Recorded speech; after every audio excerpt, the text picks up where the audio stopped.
Hai, semangat pagi hadirin sekalian.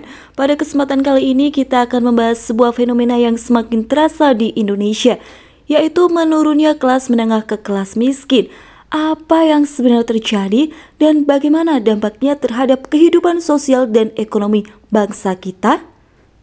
Oke, pertama definisi kelas menengah. Sebelumnya kita ketahui dulu apa itu kelas menengah.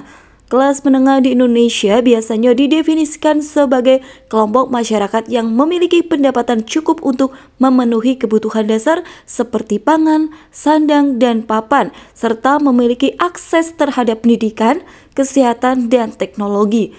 Mereka juga cenderung memiliki gaya hidup yang lebih mapan dan stabil dibandingkan dengan kelompok kelas bawah. Yang pertama, dampak pandemi COVID-19 menjadi salah satu faktor utama yang menyebabkan penurunan kelas menengah. Banyak bisnis yang tutup, pekerja yang di-PHK, dan sektor informal yang lumpuh.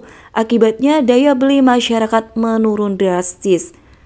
Berdasarkan data dari Badan Pusat Statistik atau BPS, jumlah penduduk miskin meningkat pasca pandemi. Dan sebagian dari mereka berasal dari kelas menengah yang jatuh miskin karena kehilangan pekerjaan atau pendapatan. Kemudian inflasi dan kenaikan harga komoditas.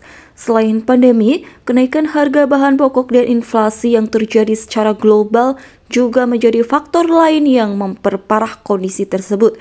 Kenaikan harga komoditas, terutama bahan pangan dan energi, membuat banyak keluarga kelas menengah kesulitan mempertahankan gaya hidup mereka. Ketika pengeluaran harian meningkat, tabungan semakin menipis, dan pada akhirnya mereka terpaksa menurunkan standar hidup. Kemudian kurangnya proteksi sosial. Meskipun pemerintah telah meluncurkan berbagai program bantuan sosial, namun bagi sebagian besar kelas menengah, proteksi sosial ini masih belum cukup.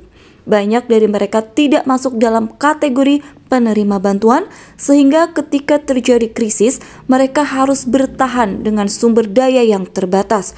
Kurangnya akses terhadap proteksi sosial yang lebih kuat menyebabkan mereka rentan jatuh ke dalam kemiskinan.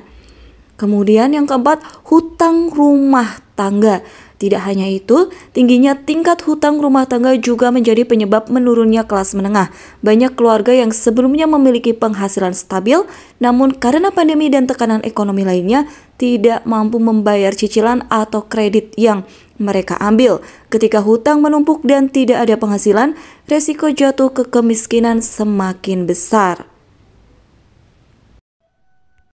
Upaya yang diperlukan hadirin sekalian, menurunnya kelas menengah ke kelas miskin ini adalah peringatan bagi kita semua bahwa ketimpangan ekonomi semakin lebar. Diperlukan langkah nyata dari pemerintah dan berbagai pihak untuk memperkuat ekonomi rakyat, menyediakan jaring-jaring pengaman sosial yang lebih luas, serta memastikan stabilitas ekonomi supaya kelas menengah bisa bangkit kembali. Kita harus bersama-sama memastikan bahwa Indonesia tetap menjadi negara yang inklusif dan sejahtera bagi semua warganya. Terima kasih.